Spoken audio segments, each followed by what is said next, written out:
So part one of the video diary ended with a cross-Europe trip to The Hague. That was where Dirk van Dijvenbode played that horrific music.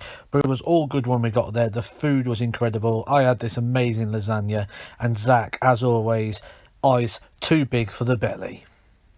So if you've seen the first video on the Pro Tour, we know that Zach has got a clothing list wrote out for him, letting him know what he needs to wear on each day. If you haven't seen that video, go and look, because you get a good look at this list. It's fun.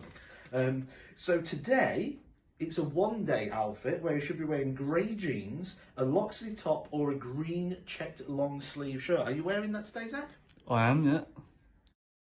Now, the time in Holland was spent doing different activities. I got to go over and meet the guys at Loxley again. We spent some time in the Loxley office. We're having a practice. I went to Raymond van Barneveld's shop in The Hague. There'll be a video on that soon. And also, we took a drive over to Belgium. And what you can just see on your right-hand side there is a shop called Extreme Darts. In Extreme Darts, I was doing some of my coaching sessions, some one-to-one stuff, looking at some technical aspects with players over there, and also some group session work as well, where we was looking at all the key principles of training and things to put in there, ways that you can take your practice game and move that over into your match game. If this is something you feel that you've struggled with in the past, then maybe one of these group seminars will be the thing for you. There'll be some going on in Holland, in Belgium, and pretty soon as well we'll be putting some of these on in the UK as well, so you might find these coming to a town near you. Make sure you follow me on social media so you can get those. But it was a late night trip back to Holland. Lovely bridge this, loved this arch, as we went back to our hotel, which genuinely was called the Bad Hotel. Now apparently this means something different in Dutch, but the Bad Hotel still cracked me up a little bit, and it wasn't all that bad. But after a couple of days in Europe and a lot of miles, it was a 4.5-hour trip back to Germany for Hildesheim for the Challenge Tour. We came across the Martin Kleermacher mobile here, you'll see. Don't know what's inside that vehicle. Not sure I really want to know, but the closer we start getting to Germany, the more it started snowing in April.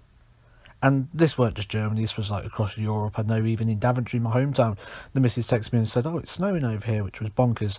But long trip, 4.5 hours, we got there eventually, and it was time for dinner with a 3-time champion of the world and legendary dart player, Mr. John Bart. Right, so Matt, tell me what room you booked. Business triple again. What does triple mean? Well, if it's anything like darts, hopefully 3. 3. This looks like 1. Yeah, well, I mean, technically we've got 2 blankets. Oh. But yeah, I'm not how does this happen? 2 times the same week. Suspicious! Oh dear. And the problems continue. Now, there's going to be a point in this process where I'm going to need to have a dump or a shower, which will probably be first thing tomorrow morning because I'm a regular morning guy. Now, the problem we've got, if you bring the camera around this way, is if I go to sit on the toilet here, like so, demonstration, or I come out of the shower here, this door is made of glass. So, yeah, while I'm having a dump, you have to look the other way. Well, I don't think I'll be looking your way if you're having a dump, to be honest with you, but I'll put that in mind. The thing is, right, if you're laid down on the bed and I get up, I'm going to stand here to wipe.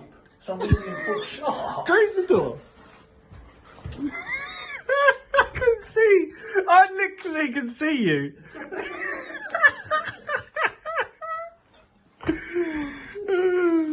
It's so bad. Brilliant. Look at this. You get up early. Just gone 6 o'clock in the morning and it is snowing in Germany. Wow. Well, this is going to make it interesting. I did plan on getting up and having some breakfast this morning and then walking down to the venue, which is about 10 minutes away. However, I mean, it's not deep. I mean, that should be okay really, shouldn't it? But I haven't got my gloves and it could get a little bit chilly. Darts packed, flights are packed, stems are packed. Done. I can leave that now and I don't have to worry about that. So now we're just waiting for the 3-time champion of the world John Bart to come down so we can walk down to the venue. He's going to look at the snow that I just showed you a minute ago and think, call that snow? That's bugger all. But we're going to walk down to the venue despite the fact it is snowing outside. So got to keep the hands warm, because once you get that coldness in the fingers, it's quite hard to get that out. So hand in the pocket all the way down, keep it nice and close to the body, keep that one warm. And day one of the Challenge Tour begins. Now being brave like we are, we wasn't too bothered about the chilliness, and it was a walk down to the venue. I walked down in my shoes. John sensibly put on a pair of trainers to walk in the snow, very experienced, obviously being Canadian. He's more used to the snow than I am. But like I said before in these videos, I can't show you footage inside the venue due to the rules, but we'll have a rundown of the matches. So event 1, number 6 of the Challenge Tour in total, you'll see here. It was a last 32 performance. I had a nice 5-0 win in the first game. 5-2 win over Stu Wilson. Stu Wilson won one of the first 5 Challenge Tour events. So not an ideal early game there. Happy to get a win there, and 5-2. Special mention to Daniel Ayers here in the opening leg of this game. Look at this. First leg of the match. 1-6-4 finish. Nice finish there for Daniel. But it was a 5-3 defeat here to Mike Warburton. Good average there from Mike Warburton, 96.39. Did have a couple of chances there to go in further ahead before he turned on and won that game. He has reliably informed me as well that he is favourite in his mind to be winning the WDF World Championship that's currently taking place. That is the Lakeside. Second event of the day, event 7 in total on the Challenge Tour series. You see here a third round, which is the minimal win really. Top 64 is £50 on the Challenge Tour, and that's what I got for this one. 2 wins early on here, a nice 5-2 and a 5-3 before losing to Wesley Plazier of Holland 5-3. And we'll go to darkness for this scene, because this is most appropriate. There was no real footage from this evening because I suffered with really bad migraine. I just went out for something to eat. I was like, no, I need to go back to the room. I went back to the room, turned off all the lights, just laid in bed. Wasn't a nice, pleasant night. Quite a rough evening that was. Day 2, event number 1, which was event number 8 on the entire for the Challenge Tour season. Like with most of these morning games, I mean, we're there. I think you've touched it on the last one. If you go back and watch the last video diary I did, it will tell you all about these early mornings, a lack of preparation, just like an hour's sort of preparation to get ready. You're going to get these underperforming games in the early phase. Did get a 5-2 win over Diogo Portela, which was the first real sort of big highlight moment of the week, when I won the game with a 161 finish. It's not quite beating Gary Anderson with a 170 finish. I don't know if I mentioned that before once or twice, but it was a 161 finish to beat Diogo Portela in that one. 5-2 victory before losing 5-3 to Dan Reed. I think both of us could have had much bigger averages there. Few missed doubles really letting us down, and if you look through the game detail, you'll sort of see it coming through, like the missed sort of opportunities on both parties there, just really pulling those stats down slightly. My best run of the weekend came here in Challenge Tour 9, event number 4. Started that with a nice 5-0 win here against Kevin Lane. Got my revenge against Dan Reed, coming back for a 5-1 win. So we got 1 win each on the day. The highlight of this, I was going to say the feature, the highlight of this was the finishing. Incredible finishing. Didn't get the scoring boots fully on, but you see here a 1-3-2 finish from me in the first leg. He holds his throw, then I take out 108, 121 there. So big finishes early on. 3 ton-plus finishes to take those opening 3 legs for myself. 5-2 victory over Patrick Bullen of Belgium. Scott Williams is currently top of the order of merit by a long ways, won 3 Challenge Tour events already, so this was a good win. I was looking quite good early on. I think here we go, I hit a 168 here to leave myself 32. Scott pins out a 170. You think, oh, here we go, but I managed to get through this one with a 15-yarder in the last leg to pick up the victory there. The other thing to really make note of, I've said before, when it got to it was very well documented last year that I was losing a lot of games on last leg deciders. I said last week, me playing more often is going to help that situation. I took out a 12 darter to beat David Evans last week, and same sort of thing here. 13 darter in the last leg, 140, 140, 57, 140, 24 out in one. That is the sort of thing that you can do when you start playing more regularly again, like I am doing now. Happy with that last leg performance. Danny Van Tripp, 100 average, amazing darts from him, played really well. I thought I was going to cruise through this one.